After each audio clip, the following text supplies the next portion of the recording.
السلام عليكم ورحمة الله وبركاته. إن الحمد لله نحمده ونستعينه ونستغفره ونعوذ بالله من شرور أنفسنا ومن سيئات أعمالنا. من يهده الله فلا مضل له ومن يضلل فلا هادي له. أشهد أن لا إله إلا الله وحده لا شريك له وأشهد أن محمدا عبده ورسوله. اللهم آت نفسي تقواها وزكيها أنت خير من زكاها أنت وليها ومولاها. آمين. أما بعد. إخوة الإيمان، إخوة في الدين، أعزكم الله وأحبكم في الله. الحمد لله، الحمد لله، ثم الحمد لله. Alhamdulillah ikhwan, kita sambung majlis ta'lim. Kita cuba melihat hadis muka surat 127, iaitu hadis berkenaan dengan doa, iaitu an Ibn Mas'ud radhiyallahu anhu anna Nabiy sallallahu alaihi wasallam kana yaqul Allahumma inni as'aluka al-huda wat-tuqa wal-'afaf wal-ghina. Rawahu Muslim.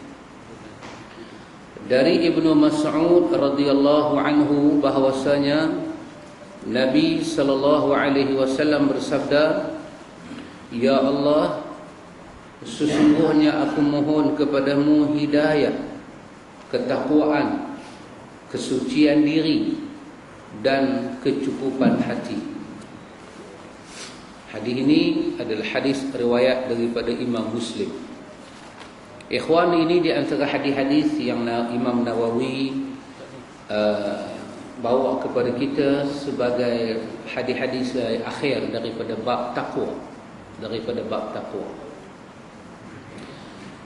Ikhwatul iman, secara maknanya telah kita kupas apa yang ada di dalam hadis ini, telah kita beri penjelasan. Tetapi secara pelajarannya, inilah kaitan doa dengan kehidupan. Sehingga kan kita tengok dalam sunnah Nabi ini ikhwan, kita akan tengok pelaksanaan, bagaimana tata cara melaksanakan satu-satu perkara. Daripada hal akidah, Nabi bimbing kita. Daripada hal muamalah hari-hari, kehidupan hari-hari, Nabi bimbing kita. Daripada hal akhlak, Nabi bimbing kita. Sampailah kepada perkara doa. Dan doa ni kita jangan terlupa ikhwan. Ketika Nabi mentafsirkan ayat ud'uni astajib lakum, Nabi menyatakan ad-du'a huwal ibadah. Ketika Nabi mentafsirkan ayat ud'uni astajib lakum, Allah berfirman, kamu minta kepada aku, akan aku berikan. Maka ketika itu Nabi menyatakan ad-du'a huwal ibadah. Doa adalah ibadah. Apa makna ibadah? Kita jangan lupa ikhwan, ibadah kalau kita terjemah daripada Arab kepada Melayu, kita kata ketundukan, kepatuhan, itu ibadah. Tetapi kalau kita terjemah lagi satu, ibadah adalah nama lain kepada tauhid uluhiyah. Dia dipanggil tauhidul ibadah. Kita ada tauhid rububiyah, tauhid uluhiyah. Tauhid uluhiyah ada dua nama dia. Ima dia dipanggil tauhid uluhiyah, ima dia dipanggil dengan tauhidul ibadah. Kita ada tauhid asma dan tauhid sifat. Kerana itu kita akan tengok dalam sunnah ini, doa akan memenuhi usaha-usaha kita. Satu orang yang menggunakan pemikiran, menggunakan tenaga, tapi dia tidak berdoa, maka usaha dia dikatakan tidak sempurna dan dia dianggap sebagai orang yang tidak mengetahui kelemahan dan kekurangan diri dia. Kenapa?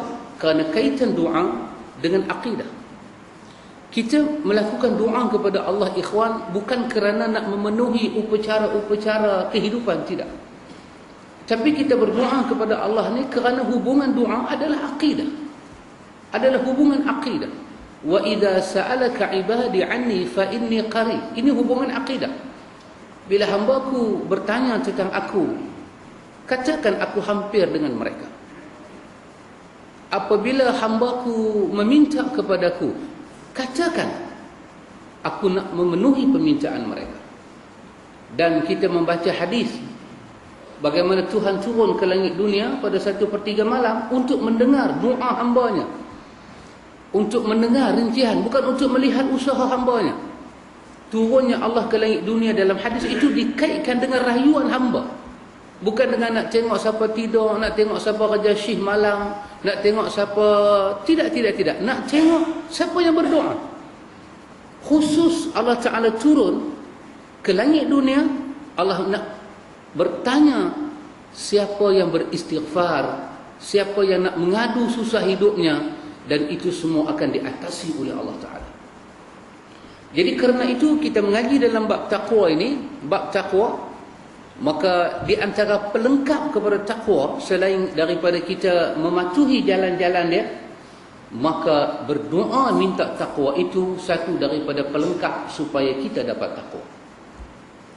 Kita adalah orang yang mukmin kepada Allah, bukan kita beriman dengan usaha, kita beriman dengan kemampuan kita. Kerana itu usaha kita hanya kita boleh batasi kepada hukum-hukum Allah. Wa tilka hududullah fala ta'taduha. Inilah batasan-batasan Allah dan kamu tidak boleh melampau daripada batasan itu. Karena itu antum tengok, ikhwan tengok bagaimana kaitan doa, kaitan wirid, kaitan bertasbih, bertahmid kepada Allah, dia adalah kehidupan. Dalam ayat yang pendek yang selalu kita baca itu, Allah himpunkan tentang idza jaa nasrullahi wal fath wa ra'aitan nas yadkhuluna fi dinillahi afwaja fasabbih bihamdi rabbika wastaghfir innahu kana tawwaba. Antum tengok, Allah kata apabila telah datanglah kepada kamu bantuan daripada Allah dan kamu akan melihat al-fath. Kalau kita ambil ayat ni, kita kaitkan dengan sebab nuzul dia, pembukaan kota Mekah.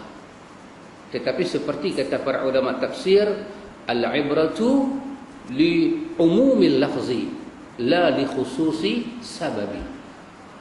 Iaitu kita belajar pelajaran ayat daripada zahir lafaz Al-Quran, bukan daripada sebab-sebab dia diturunkan.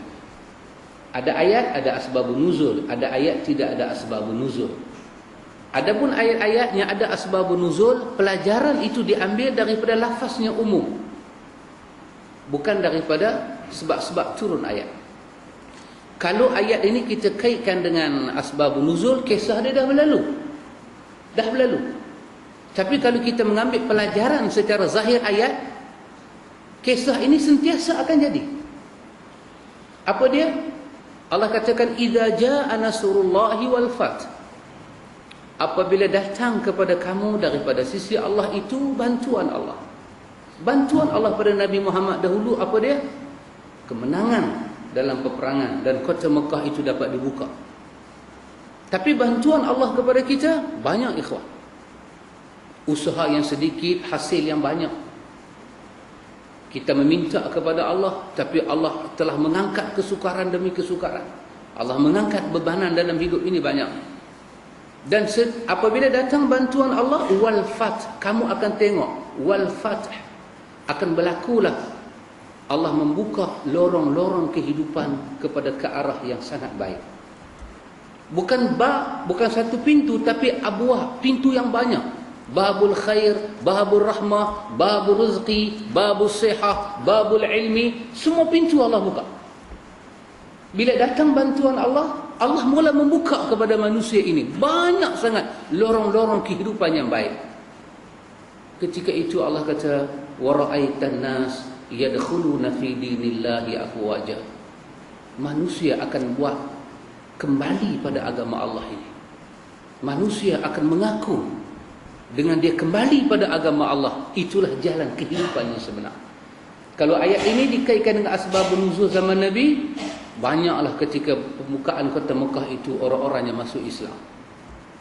Kalau ayat ini kita kaitkan dengan kehidupan kita hari ini, ikhwan, apabila Allah memberi satu bantuan dan pertolongan, si jahat akan buat kembali pada agama Allah. Dia akan jadi orang yang baik. Si maksiat akan meninggalkan maksiat. Orang yang sakit besar-besar ni, tiba-tiba doktor kata tak boleh dah berubat, dia teringat pergi umrah. Dia berdoa, merayu-merayu, menangis-menangis depan Kaabah. Dia balik daripada Mekah, tengok-tengok penyakit dia berkurangan. Dia akan meninggalkan maksiat.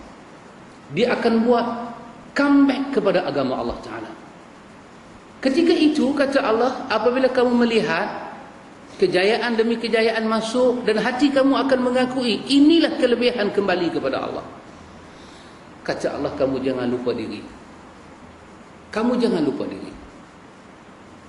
Kita bercakap, orang berubah. Kita bercakap, orang insaf. Kita jangan tepuk dada. Inilah usaha saya. Kerana saya lah dia. Tidak. Ketika itu kata Allah, fasabbih. Fasabbih. Ini jalan mukmin. Bertasbih kamu pada Allah. Fasabbih bihamdi rabbik. Bertahmidlah kamu pada Tuhan kamu. Wastaghfir. Beristighfarlah. Innahu kana tawwaba. Allah sangat menerima taubat daripada hamba-hambanya. Antum tengok, kaitan hidup, kaitan usaha, kaitan kejayaan dengan bertasbih, berwirid dan berdoa kepada Allah. Jadi kerana itu orang-orang yang tidak masukkan doa dalam hidup dia, ini orang yang dikatakan telah putus asa daripada Allah, dan orang ini dikatakan tidak sempurna perjalanan hidup dia, ikhwan. Kerana itu seorang mukmin dia tak pukul dada. Dia akan bertasbih bihamdi rabbik wastaghfir. Kaitan berdoa kepada Allah, berwirid kepada Allah Ta'ala. Kenapa, ikhwan? Kerana kita membaca ayat Al-Quran, Allah menyatakan kepada kita, masalan dalam surah Al-Anfal ayat 63. Ini dapat kita tengok bagaimana kemampuan kita, pemikiran kita, kemahuan kita, usaha kita. Ada masa dia teralang, ada masa kita akan jadi frust, ada masa dia down. Allah katakan dalam ayat itu, Allah kata wa allafa baina qulubihim. Urusan melembutkan hati mereka adalah urusan Allah.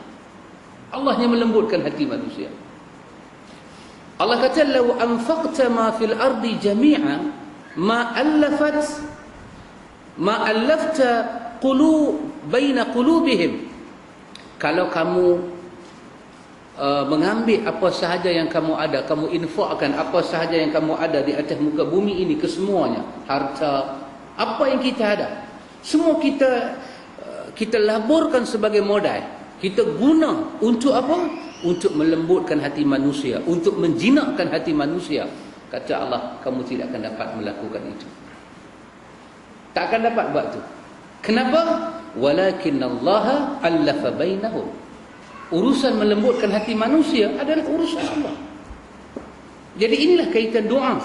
Kaitan doa dengan usaha. Kita berusaha, kita buat program, ikhwan. Kadang-kadang kita buat program nak bagi orang faham sunnah. Nama program tu kita bubuh siri penerangan kepada as-sunnah. Kita pun tempahlah nasi bungkus sampai 100-200 bungkus, mai 25 orang. Yang 25 tu mai pula bakmi, yang faham 5 orang. Lagi 20 tak mau faham. Kita pun kata apalah mereka ni. Kita ajak sunnah pun dia tak faham. Ya, ini urusan Allah, bukan urusan kita, ikhwan. Pasal itu makin tawaduk kita di hadapan Allah dengan makna ad-du'a huwal ibadah. Apa kita boleh buat? Kita hanya boleh tak datang. Modal kita berkeluar dah. Dana kita laburlah.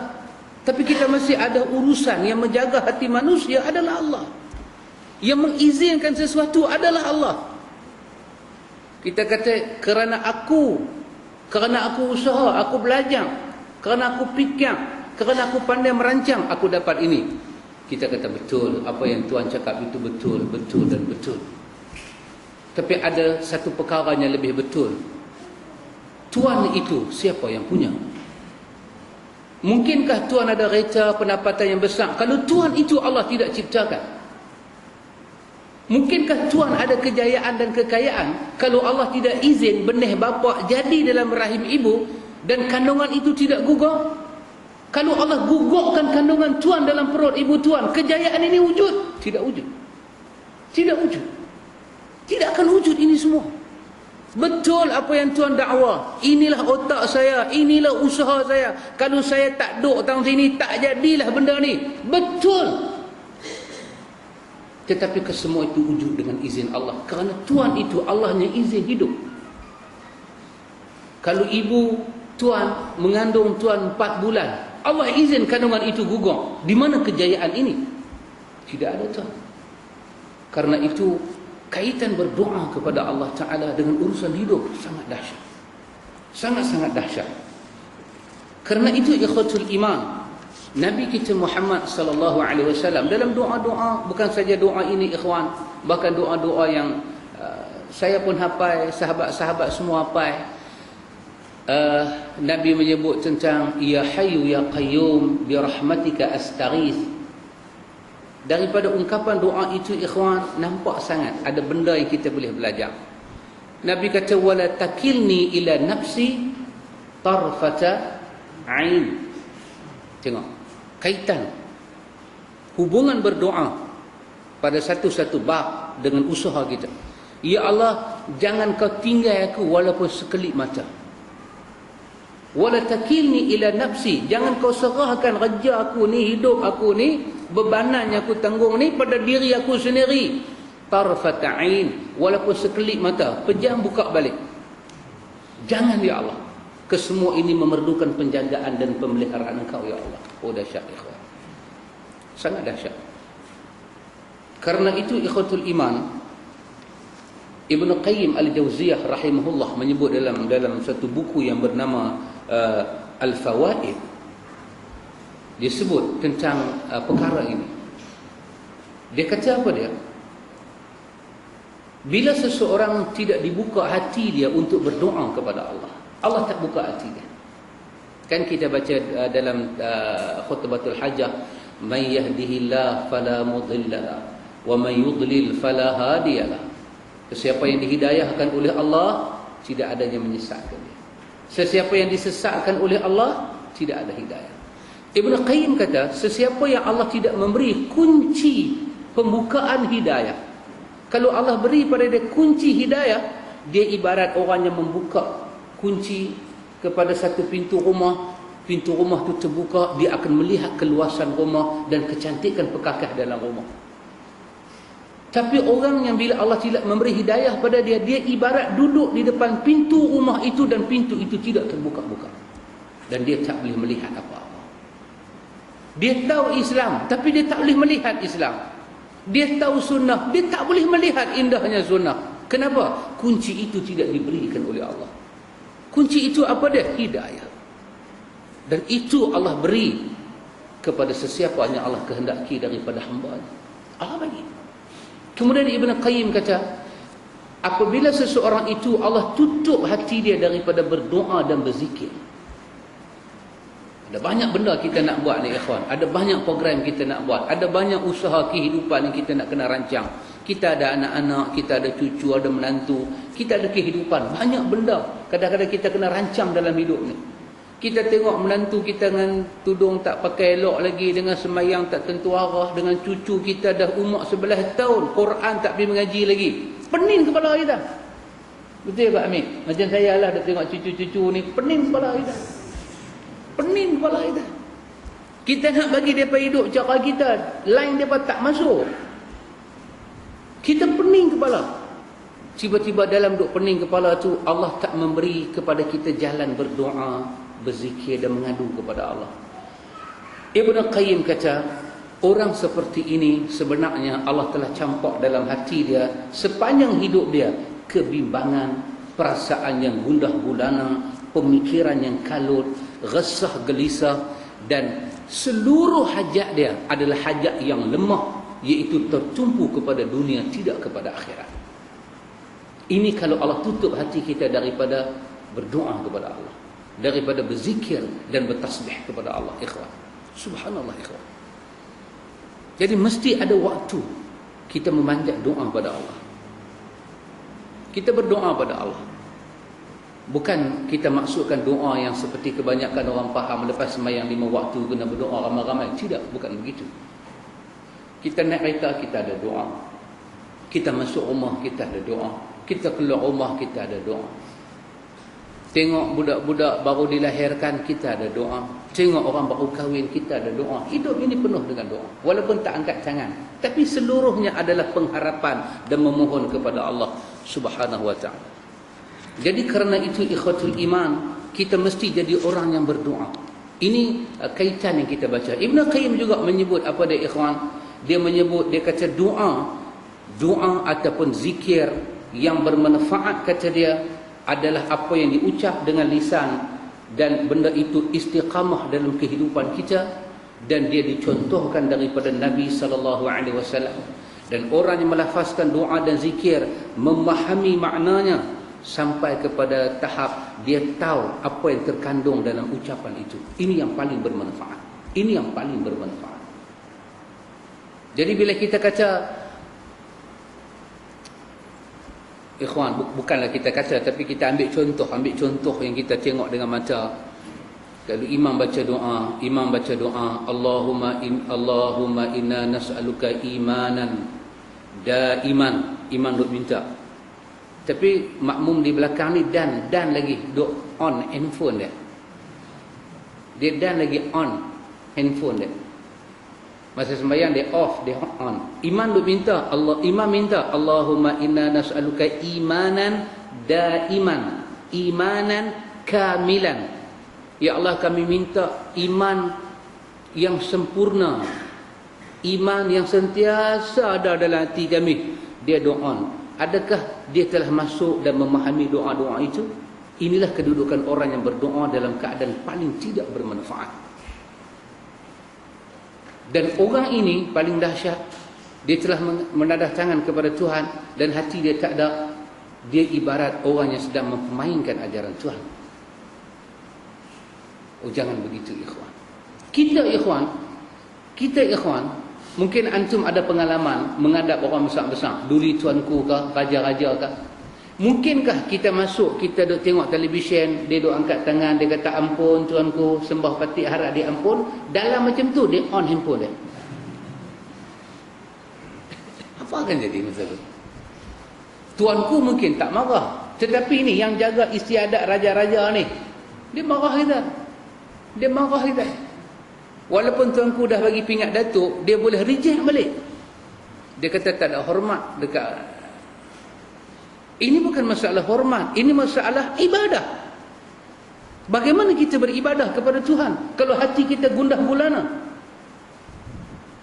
Kita tak boleh, hati kita sepatutnya yakin dengan Tuhan kerana alam ini milik dia, kita milik dia, mudarat dan manfaat dia yang izinkan. Sepatutnya hati kita tenang dengan Tuhan. Tiba-tiba hati kita gundah gulana dengan Tuhan dan hati kita tenang dengan benda-benda yang akan rosak. Ma indakum yanfad wa ma indallahi baq. Yang kamu genggam akan binasa, yang ada di sisi Allah itulah yang kekal dan abadi. Jadi kerana itu, ikhwatul iman, Syekhul Islam Ibn Taymiyah, dia juga menyebut dalam Majmu'ul Fatawa, dia kata apa? Dia kata tidak diragukan lagi, sesungguhnya doa dan zikir adalah termasuk ibadah yang sangat utama. Berdasarkan bab kita baca pada malam ini, Nabi mengajak kita berdoa supaya dapat taqwa. Ibn Taymiyah menyatakan dalam Majmu'ul Fatawa, tak payah diragukan lagi. Apa dia? Betapa doa dan zikir adalah ibadah yang paling utama. Ibadah ini, doa dan zikir, mesti didasarkan kepada sikap ittiba', mengikut, mencontohi jejak langkah Rasulullah sallallahu alaihi wasallam. Mesti, kata dia. Bukan menurut hawa nafsu, dan bukan pula mereka-reka dan membuat sesuatu yang baru yang tidak ada contoh daripada Rasulullah sallallahu alaihi wasallam. Jadi kerana itu ikhwatul iman, di dalam bab takwa ini An-Nawawi mengakhirkan dengan doa, maka kita kena mengetahui bahawa doa ada kaitan dengan kebaikan hidup kita. Ibnu Taimiyah menyebut dalam Majmu'ul Fatawa juga, dia kata di antara orang yang sangat aib dan tercela dalam dunia ini mau ingat, ini saya ulang, dalam Majmu'ul Fatawa Ibnu Taimiyah menyebut orang yang sangat aib dan tercela. Siapa dia? Ialah orang yang menggunakan hizib-hizib dan wirid-wirid yang tidak ma'thur daripada Nabi, sekalipun datang daripada syekh-syekh mereka. Ini orang yang tercela dan ada aib. Dengan meninggalkan dan mengabaikan apa yang diajar oleh pemimpin ummah seluruh manusia, iaitu Nabi Muhammad sallallahu alaihi wasallam. Yang pemimpin ummah ini, Nabi Muhammad, adalah hujah Allah kepada seluruh makhluk ini. Dia tinggal yang Nabi, dia pergi amal petua-petua, hizib-hizib, doa-doa yang tak tahu ekor kepala. Tak tahu ekor kepala. Ini aib. Inilah sikap yang tercela yang paling besar kalau kita tahu itu doa Nabi dan kita mengabaikan. Subhanallah. Nabi ajak kita keluar rumah kecil aja, Bismillahirrahmanirrahim, la haula wala quwwata illa billah. Kita tak baca yang tu, kita buat cara-cara orang lama-lama kan, dia keluar rumah, dia jigil matahari, atau dia pijak tanah, tak, dia pijak tanah. Inilah benda yang paling aib dan tercela. Kita naik kenderaan, subhanalladzi sakhkhara lana, kita baca doa. Nabi tengok kenderaan Nabi senyum dan Nabi baca doa. Kita pun tengok kenderaan kita senyum dan kita baca doa. Sunnah Rasulullah. Dia ada cara dia pula pergi tampang apa agak lebih kurang, tendang tayar kereta, maki pula kat kereta, hang pancat, hang jaga. Dia beritahu kat kereta begitu. Ini benda yang paling aib dan tercela. Kenapa? Kerana pada bab ini ada petunjuk daripada Nabi. Meninggalkan doa bukan-bukan. Hatta orang nak turun di Mekah, baca doa bukan-bukan. Duduk depan pintu, duduk la ilaha illallah Muhammadur Rasulullah, la ilaha illallah. Apa itu? Itu orang nak pergi Mekah, bukan hari Mu'allah masuk Islam. Yang nak pergi buat gila tu pasal apa? Dia kata kita tinggal kita suruh dia bawa la ilaha illallah, tinggal Muhammad di sini supaya boleh bercentum, dia boleh balik dengan sempurna. Hang duk merekek apalah boy. Mana boleh pi dengan Allah tinggal Muhammad, habis haji nak ikut haji siapa? Tidak boleh. Inilah aib dan inilah tercela. Orang mati Nabi ajak kita baca doa, Allahumma ghfir lahu warhamhu wa'afihi wa'afu anhu. Allahumma ghfir li hayyina wa maytina wa saghirina wa kabirina wa unthana. Nabi ajak kita baca doa untuk orang mati. Allahumma ghfir li Abi Salamah. Ya Allah, ampunkan dosa Abi Salamah. Semua ni Nabi ajak. Tiba-tiba dia tinggal doa Nabi, dia baca doa tahlil yang panjang lebar sampai tangan dia daripada atas jatuh hati riba. Inilah doa yang paling tercela dan aib kerana meninggalkan sunnah hujah Allah Ta'ala atas alam ini, pemimpin bagi seluruh ummah, dan mengambil petua-petua daripada syekh-syekh. Antum tengok bagaimana sunnah melihat doa dan bagaimana kita kena melihat doa. Kadang-kadang orang tanya kita, hang ni apa ni orang baca doa tahlil panjang ambil tak angkat tangan. Macam mana nak angkat? Ini doa yang paling aib. Kerana tidak mengikut cara Rasulullah. Aib. Benda aib. Dia kata, benda ni khilaf. Dia kata, siapa kata khilaf? Mengkok oi. Jangan dikatakan khilaf pada benda tidak khilaf. Benda ni tak ada, tidak wujud, tidak wujud. Demi Allah, wallahi wa billahi wa tallahi, tidak wujud. Orang buat. Dan dia nak anggap benda tu baik. Ibnu Taimiyah rahimahullah dalam Majmu'ul Fatawa, dia kata di antara yang sangat aib dan tercela ialah orang yang menggunakan hizib dan wirid-wirid yang tidak ma'thur dari Nabi, yang tidak jelas daripada Nabi. Sekalipun wirid dan hizib itu datang daripada syekh-syekh mereka. dengan dia mengabaikan apa yang diajar oleh pemimpin manusia, imam bagi seluruh makhluk, iaitu Muhammad sallallahu alaihi wasallam. Yang Muhammad ini Allah telah jadikan hujjah Allah ke atas hamba-hambanya. Jangan main dengan Nabi Muhammad. Dia hujjah Allah. Nak tahu benda Tuhan suka, benda Tuhan tak suka, ada dekat Nabi Muhammad. Dia adalah hujjah Allah. Dan besok kita kena guna Nabi Muhammad berhujjah di hadapan Allah. Kenapa kau buat ini wahai hamba-Ku? Kita kata, ya Allah, kekasih kamu buat, kita selamat. Muhammad adalah hujjah kita di hadapan Allah. Bagaimana orang boleh meninggalkan dia dan mengikut syekh-syekh tertentu halal? Tambah syekh dia ikut itu, satu hari isap rokok 3 kotak. Subhanallah, ikhwatul iman, subhanallah. Dan ini perlu kita hati-hatikan, ikhwan. Baik. Imam An-Nawawi rahimahullahu ta'ala bawa kepada kita hadis yang berikutnya, iaitu Ar-Rabi', iaitu an Abi Tarif Adi bin Hatim At-Ta'i radhiyallahu anhu qala sami'tu Rasulullah sallallahu alaihi wasallam yaqul man halafa ala yaminin summa ra'a atqa lillah minha falyati taqwa, rawahu Muslim. Ini di antara hadis-hadis An-Nawawi letak sebagai pengakhiran daripada bab-bab taqwa, iaitu daripada Abu Tarif Ali bin Hatim At-Ta'i radhiyallahu anhu. Dia berkata, aku mendengar Rasulullah sallallahu alaihi wasallam bersabda, barang siapa bersumpah atas suatu sumpah, kemudian dia melihat ada hal lain yang lebih dekat dengan takwa kepada Allah daripada sumpahnya, maka hendaklah ia melakukan yang takwa tadi. Ini riwayat Imam Muslim. Iaitu kalau kita tengok hadis ni dia berkaitan dengan sumpah. Tetapi An-Nawawi tidak berhajat nak membahas bab sumpah, tetapi sekadar nak membahas apa yang disebut summa ra'a atqalillah minha falyati taqwa.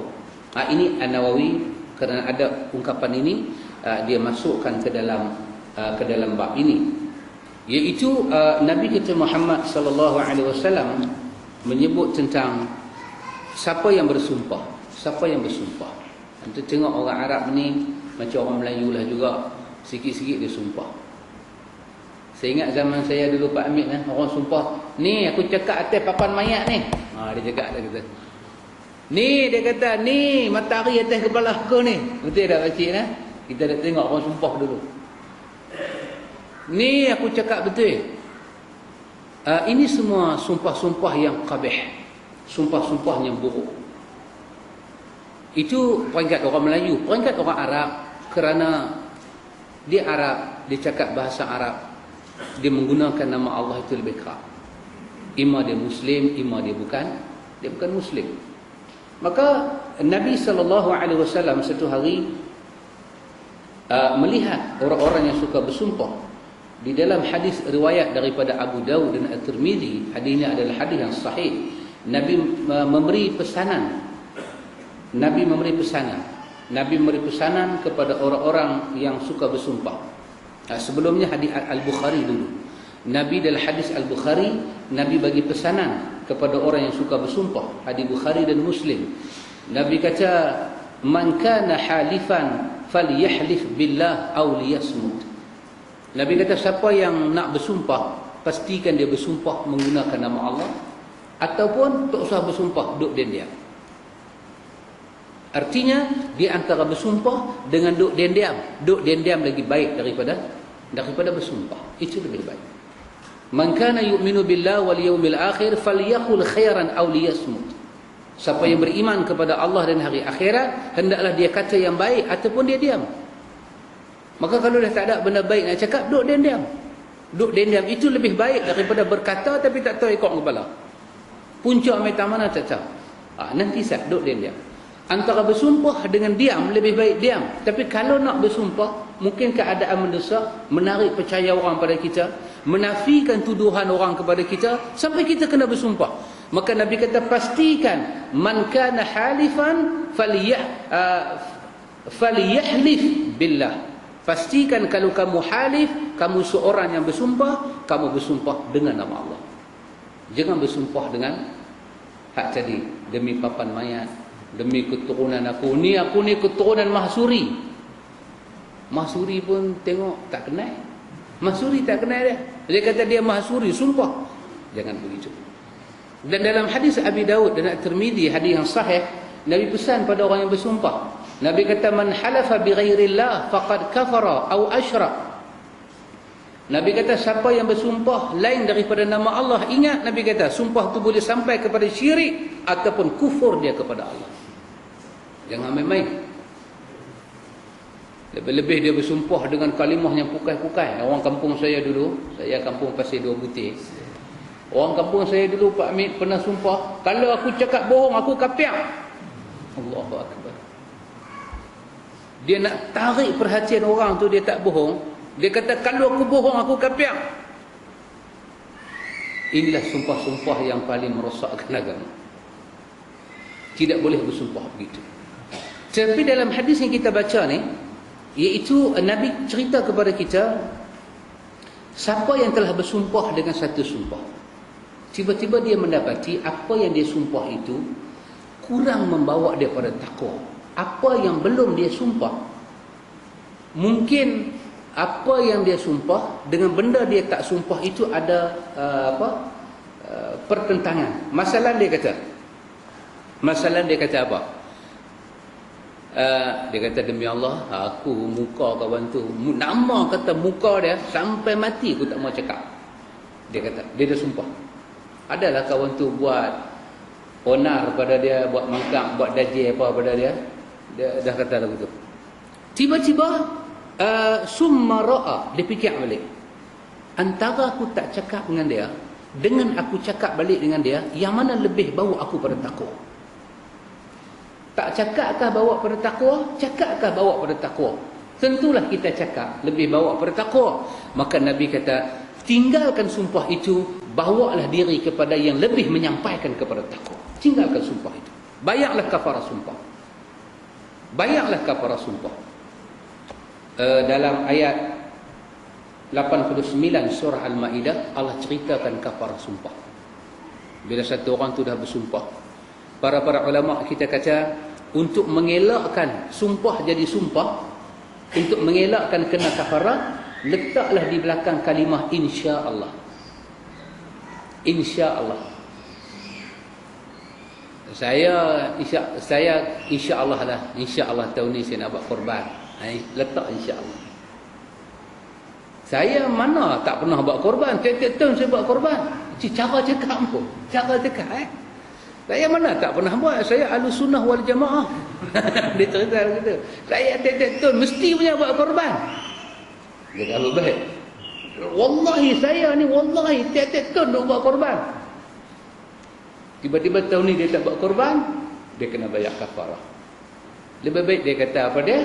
Dia kata, insya-Allah. Insya-Allah. Ini semua urusan Allah. Maka dalam ayat 89 surah Al-Ma'idah, Allah Ta'ala kata, sumpah macam mananya Allah nak ambil kira, dan sumpah macam mana Tuhan tak ambil kira. Allah kata yang pertama, Allah kata, la yu'akhidhukumullahu billaghwi fi aymanikum. Allah kata, Allah ni, sesungguhnya Allah ni tidak mengambil kira sumpah yang kamu cakap kamu tak bermaksud. Mungkin dalam satu-satu keadaan kita terlepas cakap, tapi kita tak ada maksud, tapi dah terlepas cakap. Allah kata di sisi Allah, Tuhan tak ambil berat sangat benda ni. Pasal apa? Kamu tak sengaja. Tapi bendanya Tuhan nak ambil kira, walakin yu'akhidukum bima aqadtumul aiman. Tapi bendanya Allah nak ambil kira sebagai sumpah, apanya hati kamu bulat kamu sebut, kamu bermaksud. Yang tu Allah nak kira sebagai sumpah. Dia kata tu dengan dia kata bermaksud. Demi Allah, muka lagu hang ni demi Allah aku tak mau tengok. Dia kata demi Allah. Dia pun dah tenang dah semua. Kita kata Pakcik sedap. Hanya aku cakap aku pengsan tadi. Semua tu sebelum aku cakap aku dah hafal dah skrip dia. Memang aku nak bagi padan muka kawan tu. Bermakna dia bermaksud nak ucap, dan Allah juga bermaksud nak kira itu sebagai sumpah. Itu sebagai sumpah. Dan setiap kali kita bersumpah melanggar batasan agama, Allah Ta'ala akan beri murka dan kutukan dia kepada kita. Lepas itu Nabi kata, kalau dah kamu sumpah, kamu dapati yang kamu sumpah tu berlawanan dengan ketakwaan, maka Nabi kata tinggalkan sumpah itu, kembalilah kepada takwa. Laksanakan apa yang lebih datang kepada takwa. Jadi para ulama kata, kalau kita dah bersumpah, kita sebut nama Allah berdasarkan ayat 89, yang pertama kita ada kafarah sumpah. Kafaratuhu, kita ada kafarah sumpah. Apa dia? It'amu 'asharati masakin. Kita kena bagi makan 10 orang miskin. 10 orang miskin kita kena bagi makan. Pasal kita dah sumpah, kita dah pakai nama Allah. Kita dah sebut wallahi wa billahi wa tallahi, salah satu kita dah pakai, dan kita ucap dalam keadaan sedang. Tiba-tiba ilmu agama ni mai balik. Tak boleh. Satu orang dia pernah ucap, dia kata demi Allah, selama syekh tu jadi pengurusi masjid, aku tak ada jejak masjid. Alamak, dia dah cakap lagu tu. Pasal apa? Pasal nama dia tak ada dalam AJK. Dia duk mau AJK, tak ada. Dia sudah kata lagu tu, demi Allah, selagi muka lagu ni jadi pengurusi, aku tak ada jejak masjid. Dia pun naik motor, dalam dia naik motor tu ambil rokok, katok-katok cucuh, 2 kali cucuh baru melekat. Astaghfirullahaladzim, apa yang aku cakap ni? Dia fikir balik, antara dia sumpah tak mau pijak masjid dengan dia pergi pijak masjid, yang mana lebih kepada takwa? Pergi masjid itu lebih pada takwa. Batalkan sumpah dia. Pergi masjid balik. Orang tengok muka dia, orang kata itu sumpah sangat, dah main balik. Tak apa, habis fikir orang lah. Nabi suruh kita kembali pada takwa. Kita bayar sumpah kita. Kita bagi makan 10 orang miskin. Makanan yang kita bawa balik di rumah kita, makanan itulah yang anak pinak kita makan, makanan itulah kita bagi 10 orang miskin makan. Ataupun Quran kata kepada kita, ataupun au kiswatuhum, ataupun kita bagi baju dan pakaian pada mereka. Bagi pakaian-pakaian pada mereka. Ataupun Quran kata tahriru raqabah, ataupun kita merdeka satu hamba. Ataupun kita merdeka satu orang.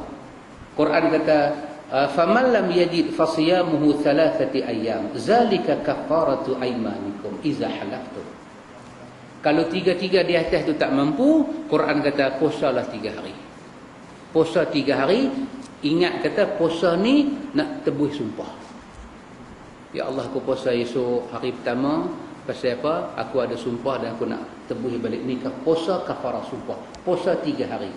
Quran kata wahfazu aymanakum, peliharalah sumpah kamu. Maksud dia apa? Pelihara sumpah tu maksud dia apa? Jangan suka duk bersumpah lagu ni. Ulama tafsir kata pelihara sumpah maksud dia jangan suka duk bersumpah. Jangan suka duk bersumpah cara-cara tak tentu Allah ni. Sebab kadang-kadang sumpah tu merenggangkan kita daripada beribadah kepada Allah. Allah katakan kazalika yubayyinullahu lakum ayatihi la'allakum tashkurun. Inilah penerangan yang Allah beri kepada kamu. Allah bagi jelas pada kamu tentang hukum-hukum agama Allah supaya kamu jadi orang yang bersyukur kepada Allah. Jadi tujuan An-Nawawi bukan nak cerita bab sumpah. Dia nak cerita dalam hadis sumpah ni Nabi ada kata kembali kepada takwa. Ya, betul. Macam itulah ikhwan, kita berkelahi dengan orang, kita apa dengan orang, ada masa kita kecil hati dengan dia ni, muka dia kita tak mau tengok. Kita main kuliah, kita tengok dia, kita rasa macam demam.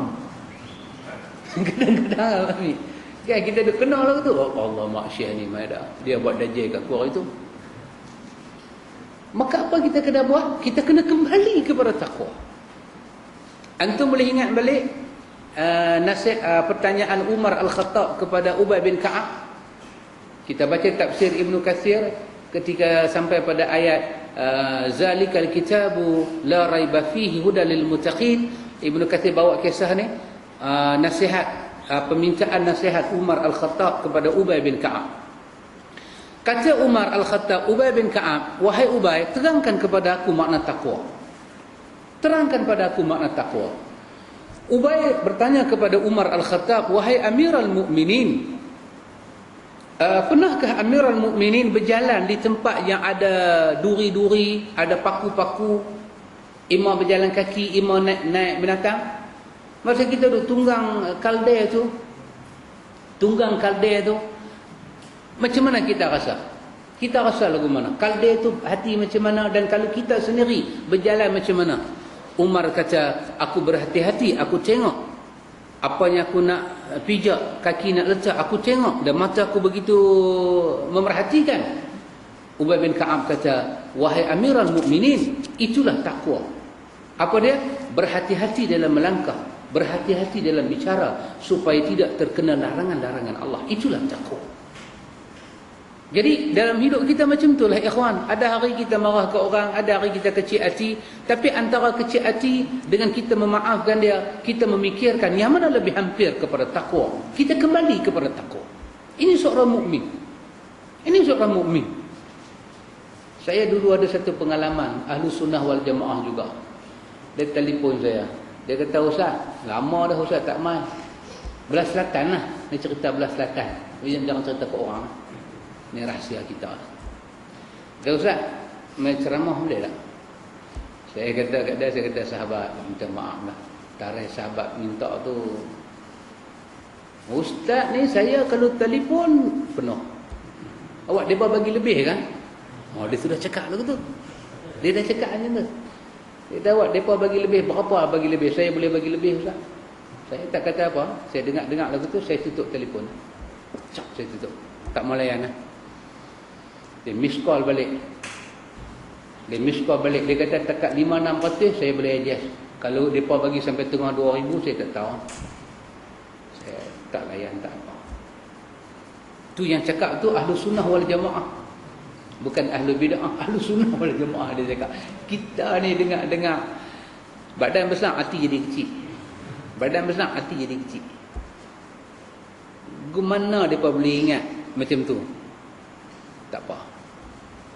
Tapi kita fikir balik, antara kita tersentak dengan dia ni, dengan kita cakap balik dengan dia, kita ingat nak buat gimana dah perangai dia lagu tu lah. Tak usah ambil hati, yang mana lebih kepada takwa. Yang mana lebih kepada takwa. Tapi nak ambil masa tu lama juga. Ini pengalaman saya lah, ini tajribah saya, pengalaman lama juga. Sekali buat kuliah saya tengok dia ada baca kod lain, hurai kod lain. Duk teringat, dia kata tu, duk teringat. Allah, tarbus ni mai pula. Baca benda lain, hurai benda lain. Duk baca tu hadis Muslim, bila hurai, analisa pilihan raya ke-13. Dia jadi macam tu. Kita baca lain, hurai lain. Dia kacau. Kehadiran tu jadi kacau kita. Tapi bila kita baca hadis malam ni, apa Nabi kata pada kita? Nabi kata, yang mana lebih hampir pada takwa? Ikhwan, nampaknya kita dapat satu benda besar malam ni. Nabi ajak cara hidup orang yang bertakwa yang tak dapat dilihat oleh orang lain. Kalau kita tanya orang lain, macam mana pandangan awak? Dia kata, kita ni ada masa-masa tertentu kita boleh bagi punya kawan ni. Sebab dia bukan bagi sangat. Kita ajak dia sikit lah. Tak usah duk tengok muka dia. Tak usah ni semua. Tak usah duk peduli ke dia. Tapi kita baca hadis malam ni, manhaj Nabi bawa kepada kita, apa dia? Yang mana lebih hampir pada takwa, kamu ambil yang tu. Sangat mudah ikhwan. Tak payah kita duk pergi makan bertih tu, gunung jeran. Macam mana nak hidup? Tak payah. Senang sangat. Nabi kata, summa ra'a atqa lillah minha. Tengok balik, yang mana dekat dengan takwa. Nabi kata, falyati taqwa. Ambil yang dekat dengan takwa. Subhanallah, ikhwatul iman. Hadis yang akhir, An-Nawawi rahimahullah tutup bab takwa. Tutup bab takwa, bukan tutup kuliah, tutup bab takwa.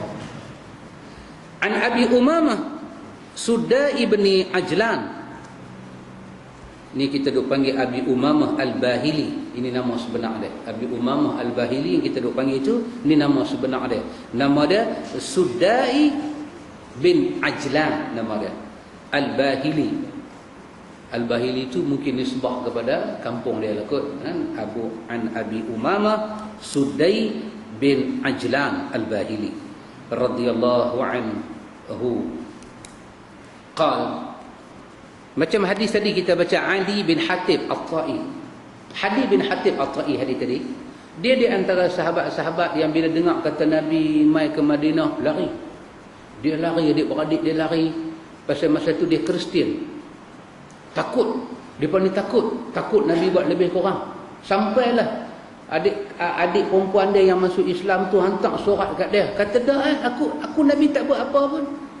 Aku dah masuk Islam. Hang mai. Dia pun dengan berani tak berani sama banyak, dia mai balik ke Madinah, dia pakai what we say, necklace. Ada salib. Apa? Melayu panggil apa? Rantai, ada palang salib. Masuk, Nabi tengok dia, Nabi kata Adi, buka buang rantai tu.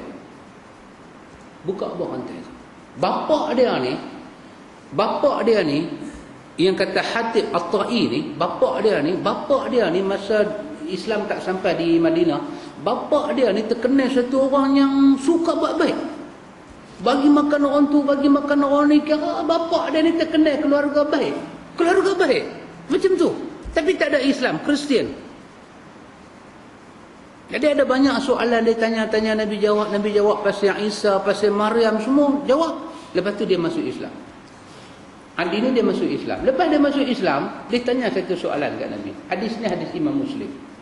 Dia tanya apa? Dia tanya kat Nabi, dia nak bagi puas hati dia. Dia kata, bapa aku dengan penuh kebaikan-kebaikan ni semua dah mati. Bapa aku lah ni duduk tang mana? Dia tanya kat Nabi, bapa aku lah ni duduk tang mana? Nabi tak cakap banyak. Nabi kata, Pak Hang masuk neraka. Pasal apa? Pak Hang tak ada Islam. Dia pun bahasa kita kan dengan muka sekupang dia tu, dia keluar masuk neraka.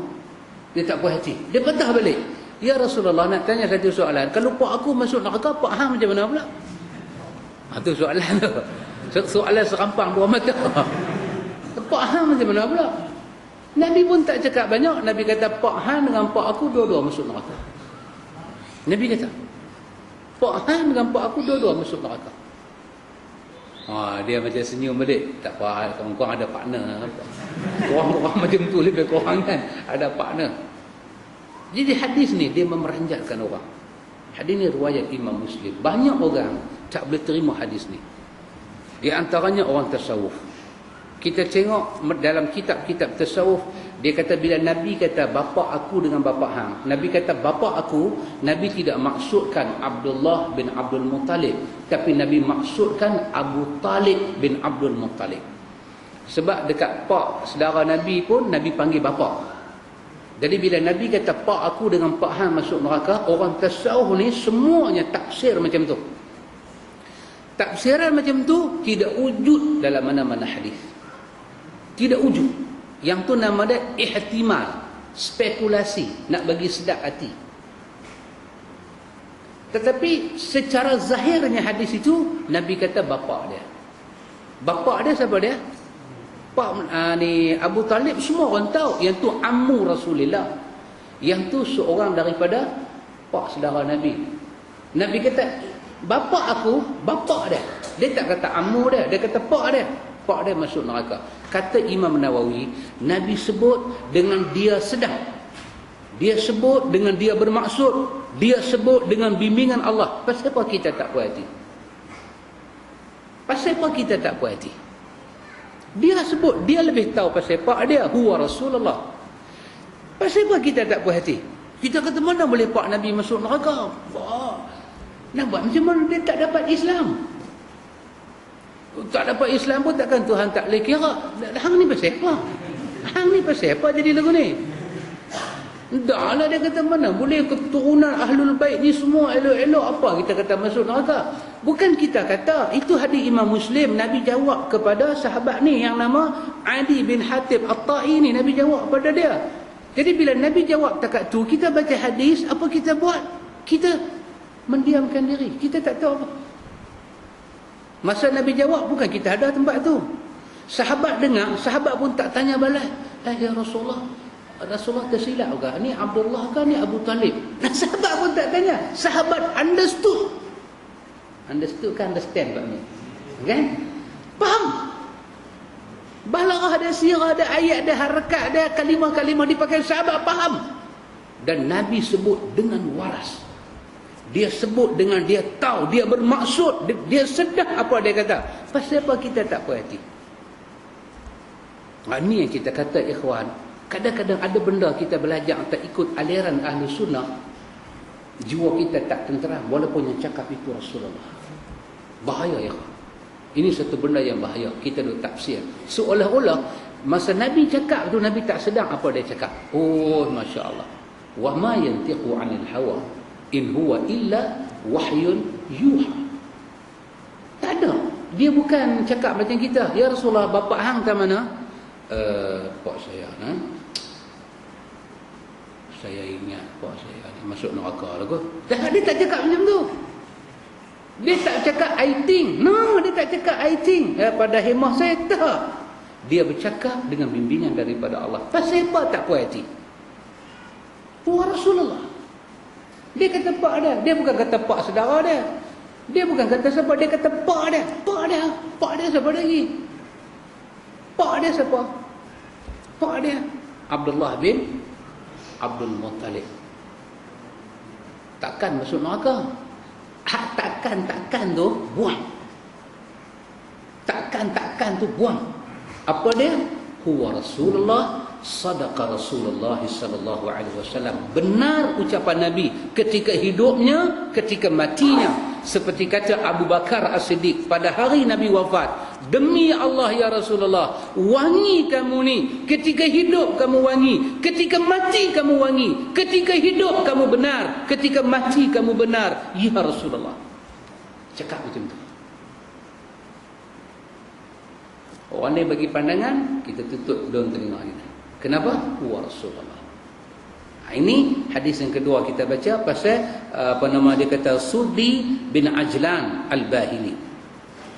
Dia kata sami'tu Rasulullah sallallahu alaihi wasallam yakhtubu fil hajjatil wada' faqala ittaqullah wa sallu khamsakum wa sumu syahrakum wa addu zakata amwalikum wa ati'u umara'akum tadkhulu jannata rabbikum. Rawahu At-Tirmizi fi akhir kitab as-salah wa qala hadithun hasan. Dari Abu Umamah As-Sudi bin Ajlan Al-Bahili radhiyallahu anhu, dia berkata, aku mendengar Rasulullah sallallahu alaihi wasallam berpidato pada haji wada'. Beliau bersabda, bertakwalah kamu kepada Allah, tunaikanlah salatmu yang 5 waktu, berpuasalah pada bulan Ramadanmu, bayarkanlah zakat hartamu, dan taatilah umara kamu, maka kamu pasti masuk syurga Rabb kamu. Hadis ini Imam Tirmizi kata hadis yang hasan, hadis yang sahih, hasan sahih. Ini hadis yang terakhir An-Nawawi simpan dalam bab bertakwa pada Allah, iaitu kaitan dengan haji Nabi yang akhir, dipanggil dengan nama Hajjatul Wada'. Haji itulah haji awal dan itulah haji yang terakhir Nabi buat. Sahabat bertanya pada Nabi, ya Rasulullah, haji ni kami kena buat tiap-tiap tahun ke?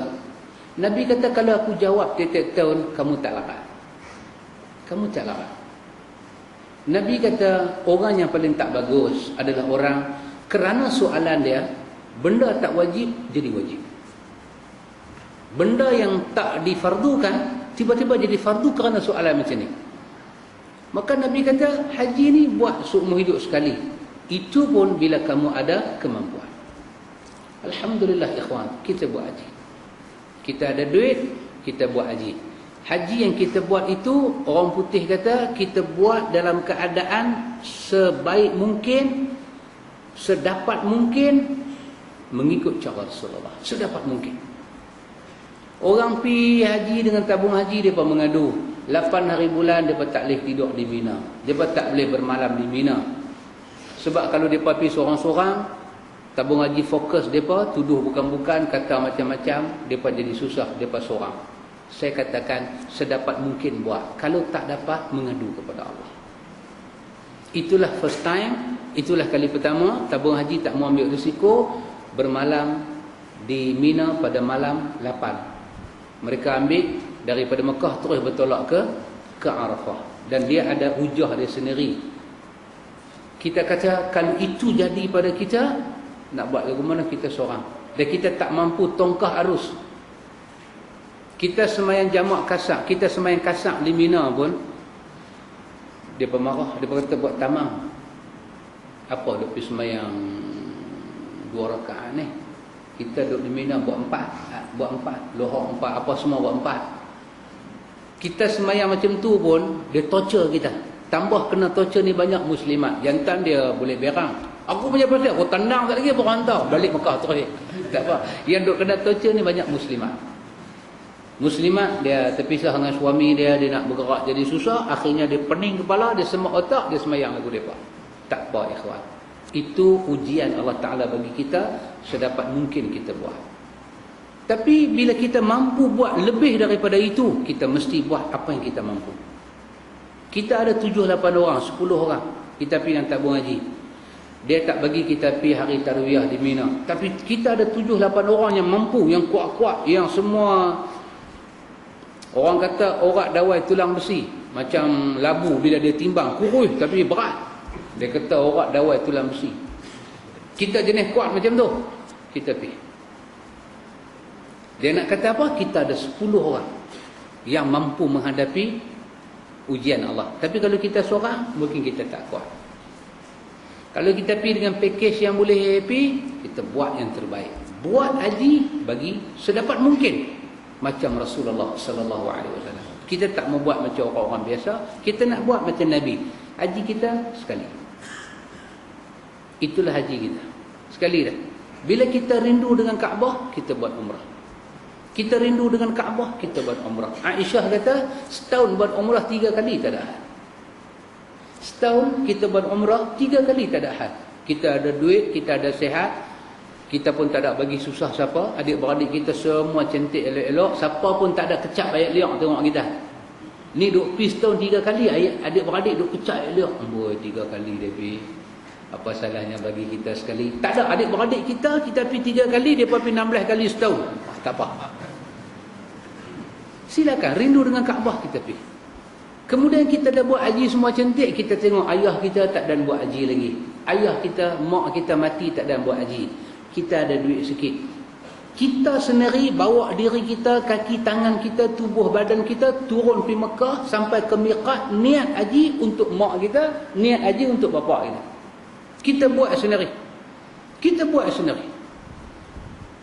Dah habis semua, kita baca doa, ya Allah, aku buat haji ni untuk mak bapak aku, untuk mak aku, ya Allah, hang terimalah, hang sampaikanlah ibadat ni semua pada mak aku. Walhamdulillah rabbil alamin. Tahun depan pula kita ada duit, kita nak pergi lagi, kita buat pula dekat mak kita, bapak kita yang belum kita buat. Nabi dalam sunnah benda ni wujud. Adapun kita pergi jumpa satu orang, kita bagi 1,500, ini semua tidak wujud. Ini semua tidak wujud.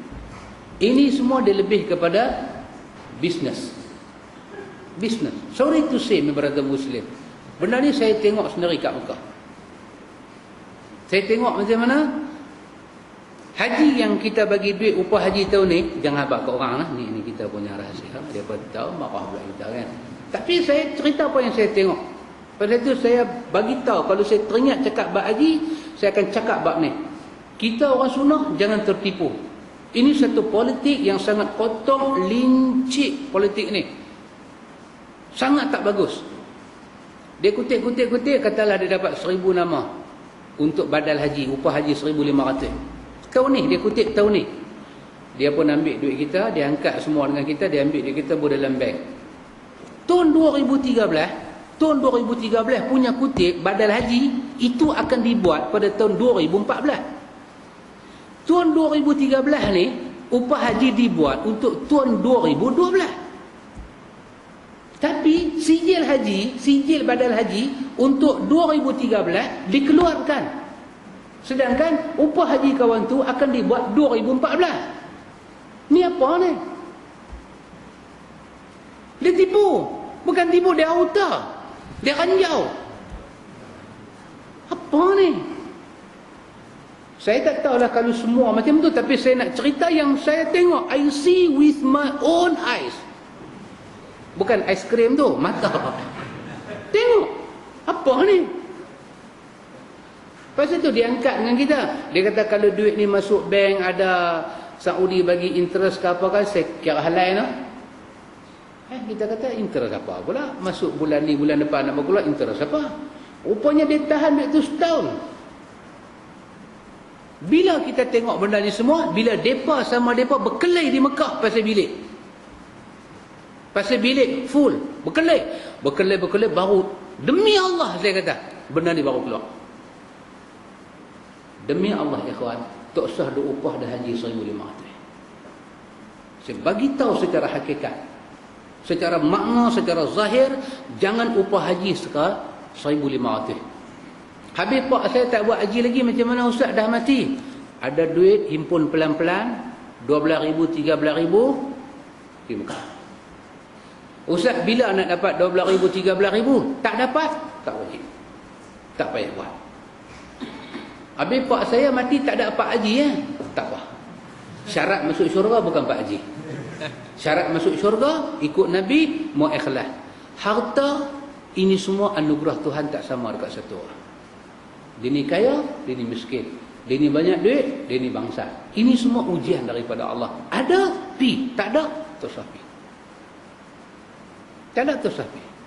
Kita kena pakai modal banyak-banyak diwajibkan pada kita.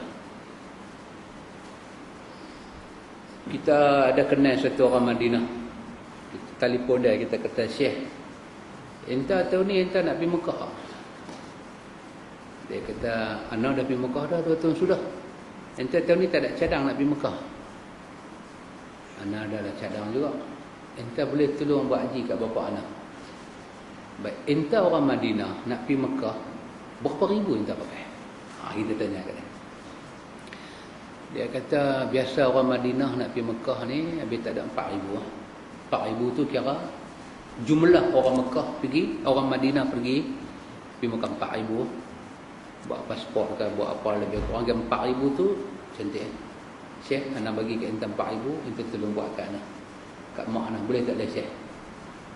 Ni orang kata apa? Friend to friend, very close. Kita tanya semua adik-beradik kita. Adik-beradik kita ni, ada siapa nak pergi tak? Semua bila kata nak pergi Mekah, semua duk abang, Danok tak pergi lagi, Hak Nyai tak pergi lagi. Ni adik-beradik ni semua berdanok. Kita tak apa, kita ambil 4,000, 5,000, kita bawa dalam bank ni, Syekh, kita tolong buat kat bapa anak. Ini pun ada khilaf di kalangan mazhab kita. Ada yang kata boleh, ada yang kata tak boleh. Tapi sekurang-kurangnya, yang ni saja yang last choice kita ada. Kalau nak kata tak boleh, sebahagian kata tak boleh. Nak kata boleh, sebahagian kata boleh. Tapi yang ni orang kata paling apa? Melayu nak panggil apa? Paling apa? Yang ni lah yang ada. Lain daripada ni tak ada lah. 1,500 kita pergi bagi pada kawan tu. Negeri mana pergi Mekah 1,500 lah? Hang bagi tahu Malaysia. Negeri mana? Pasal Benengung, pasal Dua Putih. Tak usah buat lagu tu. Tak usah buat lagu tu. Tengok banner dia upah haji 1,500. Dia bubuh sebelum les, before les. Maknanya boleh pergi selotong lagi. Pergi selotong apa lebih kurang, dia bagi 1,200. Jumpa banner lagu tu, koyak tengah jalan, balik buang. Tapi jangan habaq saya suruh. Jangan habaq. Nanti kena simpan. Kita duk bicara bab haji ni, Nabi dalam khutbah haji, Nabi kata apa dia? Ittaqullah. Ini Nawawi ambil untuk menyokong bab dia ni. Nabi kata bertakwalah kamu semua kepada Allah Ta'ala. Nabi kata apa? Wasallu khamsakum. Orang bertakwa ni, semayang 5 waktu dia jaga. Dia jaga, tak kecoh. Wasumu syahrakum. Orang yang ada takwa, Puasa Ramadan dia jaga. Dia jaga elok-elok. Wa addu zakata amwalikum. Apa dia? Zakat tu.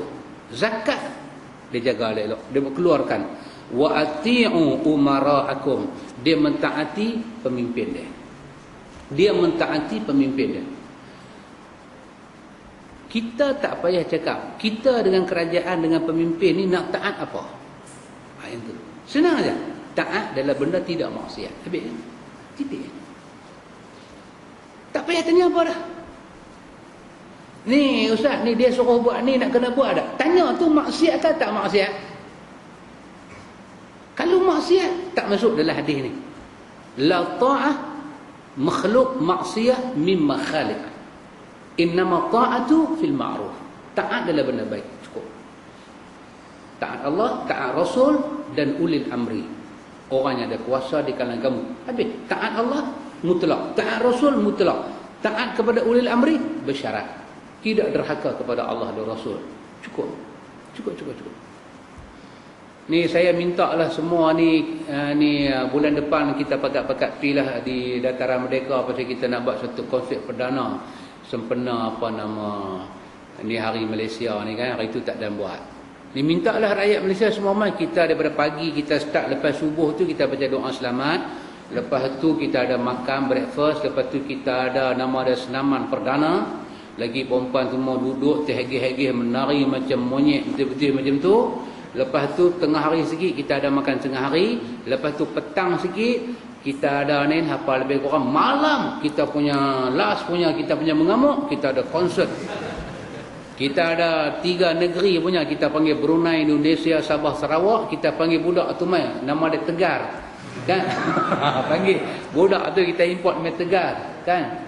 Aku dulu bukan aku sekarang. Aku dulu ditendang, sekarang disayang. Cita-citaku jadi orang kaya. Dia bang. Kita panggil budak tu mai satu. Lepas tu kita panggil ni kumpulan-kumpulan macam burung hantu ni semua ni mai Ustaz. Rambut panjang tak nampak ni semua. Bagi dengan kita semua. Maka saya ni sebagai orang besar dalam negara ni, saya jemputlah anak-anak muda. Mai join. Meriahkan konsep lagu ni. Kita dengar. Kita tengok televisyen, kita dengar. Kita mau tanya. Hadis-hadis kita baca ni, Nabi kata kalau benda tu takwa kau buat. Kalau tak ada takwa kau jangan buat. Sendiri punya pertimbangan. Tak payah telefon ustaz. Assalamualaikum ustaz. Ni nak tanya, nak lepas anak saya pi boleh tak? Nampak sangat dia ni makan dedak. Nampak sangat dia makan dedak, dia tak mengaji. Dia tanya lagi soalan tu. Ustaz macam mana ni ustaz? Tak payah tanya. Kenapa? Ketaatan dalam benda baik. Masa dia buat makan tengah hari, kita pilah. Pasal makan ni benda baik. Kita pergi makan bismillah apa lebih kurang. Dia buat selamat, kita tak pilah. Ni perempuan duduk balik ni, jantan duduk balik ni. Dia duduk macam ulat belunceh, tangan duduk angkat. Mata kita nak pergi duduk tahu mana? Dia duduk sebelah kita. Macam Tuan Ram yang duduk datang situ. Dia duduk exercise punya pun. Kan? Kita ni lepas sembahyang subuh duduk Allahumma hadini fiman hadai. Mai duduk sebelah jebah ni, duduk sebelah kita. Bolehkah pandangan kita tu pergi tengok tanah rumput tu?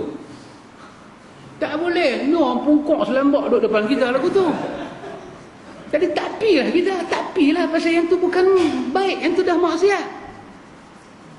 Makan petang dia goreng cuk badak apakah kita pergi sapu lah. Yang tu tak ada maksiat apa. Dia main tengah malam tak lepas lah anak kita pergi.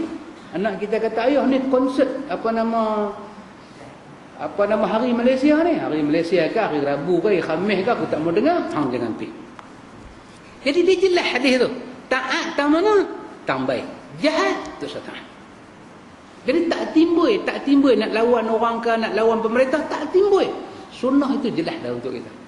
Nabi kata kalau hampa boleh buat semua benda ni, tadkhulu jannata rabbikum. Kau akan masuk syurga Tuhan kamu. Allahu Akbar. Nombor satu apa dia? Takwa kepada Allah. Kita boleh masuk dalam syurga. Jadi ikhwatul iman, An-Nawawi bagi tutup bab ni, dan saya buat kesimpulan dalam bab takwa ni ya ikhwan. Nombor satu, takwa adalah jalan orang beriman. Nombor satu. Nombor dua, ikhwatul iman, takwa kena ikut cara Nabi. Tak boleh cara sendiri. Kita nak pergi belajar tasawuf, masuk tarekat, nak dapat taqwa, demi Allah tak akan dapat kalau kita tak belajar sunnah Nabi. Demi Allah tak sampai kita kepada hakikat taqwa, tak sampai. Kena belajar sunnah, kena belajar Quran, kena faham macam sahabat faham, macam ulama-ulama ahlu sunnah salafus salih faham, baru dapat taqwa. Ketiga, ikhwatul iman, orang yang bertakwa ni dia sentiasa minta kepada Allah. Takwa ni benda kena minta. Minta siang malam untuk kita, untuk anak kita, cucu kita, menantu kita, keturunan kita, kena minta. Ya Allah, Hang bagilah aku takwa, Hang luruskanlah jalan aku ni ya Allah. Hang tolong ya Allah, luruskanlah jalan hidup aku ni kepada takwa. Hang tolong aku ya Allah. Ni doa Nabi baca ni, kita baca. Kita baca. Kesimpulan lagi satu, apa dia ikhwan? Orang yang bertakwa ni dia akan melihat faedah demi faedah yang banyak. Di antaranya Allah Subhanahu wa taala sebut dalam surah Al-Anfal. Allah katakan apa dia? In tattaqullah yaj'al lakum furqana. Kalau kamu takwa kepada Allah, Allah jadikan kepada kamu furqana. Itu rasanya ayat tu kita dah baca pada muka surat 126. 29 surah Al-Anfal.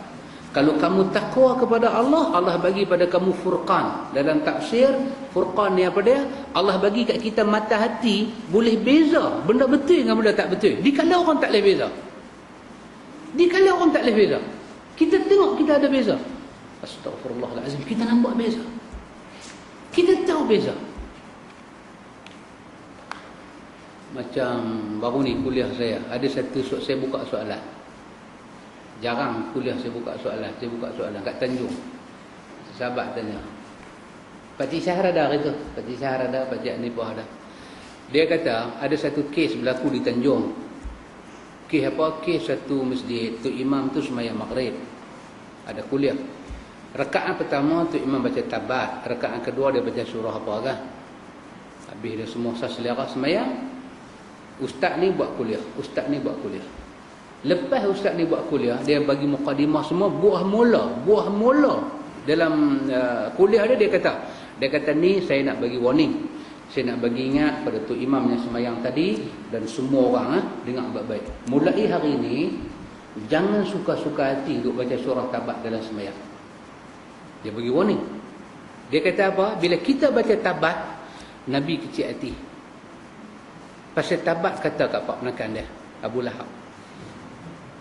Jadi surah tabat tu duk kata dekat Abu Lahab masuk neraka, bayang Nabi punya hati macam mana. Macam kita kan. Orang duk kata Pak Menakan kita karat, berdengung semua ni, serokok tak berhenti. Kita rasa lagu mana? Dia Pak Menakan kita. Kita rasa lagu mana? Syawal pun terasa. Syawal kata dekat Muharram dengan Sapang, kamu berdua saya punya beras. Kan Mastura kata biras. Biras. Rasa dia rasa. Jadi kita duk kata Pak Menakan dia masuk neraka, dia tu macam mana duduk dalam kubur. Jadi saya nak warning, jangan duk baca surah tabat. Lagu ni punya ustaz pun ada. Lagu ni punya ustaz pun ada. Dekat-dekat nak kiamat keluar mereka. Tak ada furqah. Tak apa, yang seronok dia, audiens yang dengar ni, oh macam tu kan. Astagfirullah, selama ni saya duk baca tabat, tak tahu no. Tengok. Dia pegang kepala dah. Astagfirullah. Tuan-tuan, tak ada furqan. Pasal apa? Pasal tak duduk dalam majlis Ahlus Sunnah. Tak ada furqan. Tak ada furqan. Tuan-tuan, saya nak ajak tu satu doa. Baca doa ni betul-betul. Dia ajak doa apa semua lebih kurang. Kita tak ada furqan. Kita hafal, kita amal, kita tu. Bila kita ada furqan, bila kita ikut jalan Nabi, masa tu kita nampak. Saya ingat dengan kita semua hak duk bersila ni, tak ada siapa mengaji tinggi, tak ada siapa mengaji rendah. Kita ni boleh kata sama level. Cuma tinggi sikit pasal saya duduk atas stage ni. Yang tu je tinggi. Dari segi pengetahuan kita sama. Tak ada siapa mengaji tinggi. Tapi Allah bagi kat kita apa dia? Kadang-kadang ada benda kita kenal yang beberapa orang mengaji tinggi tak nampak. Betul tak dia jadi macam tu? Kita tak terliak nak baca Ya Hanana. Betul tak? Tak terliak. Kita tak terliak nak baca selawat syifa.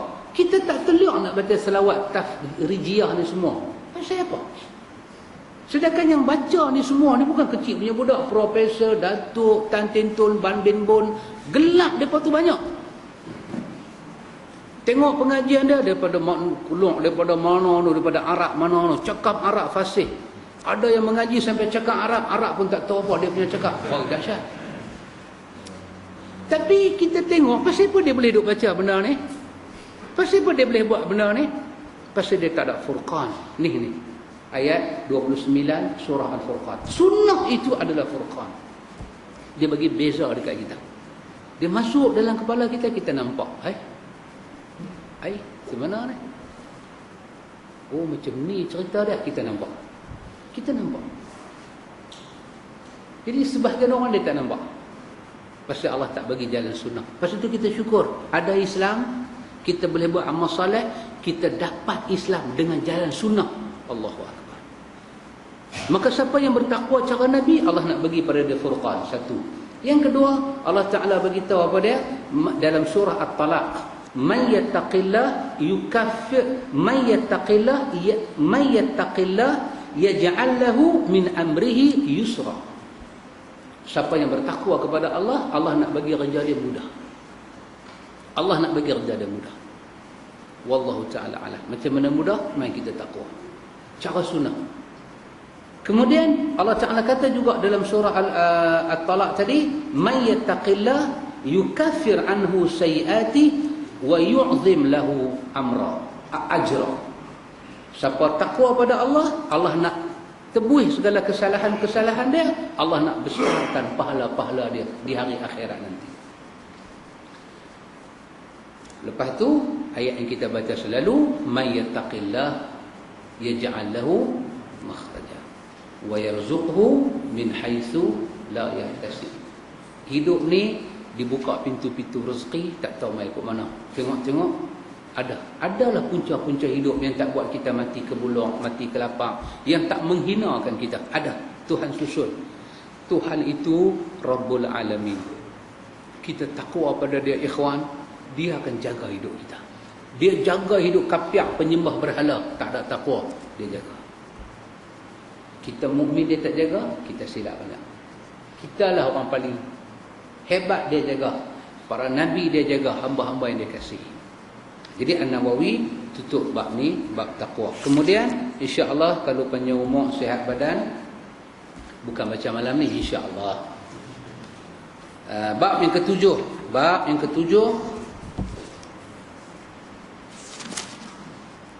iaitu kita masuk bab yang ketujuh, bab tentang yakin dan tawakal.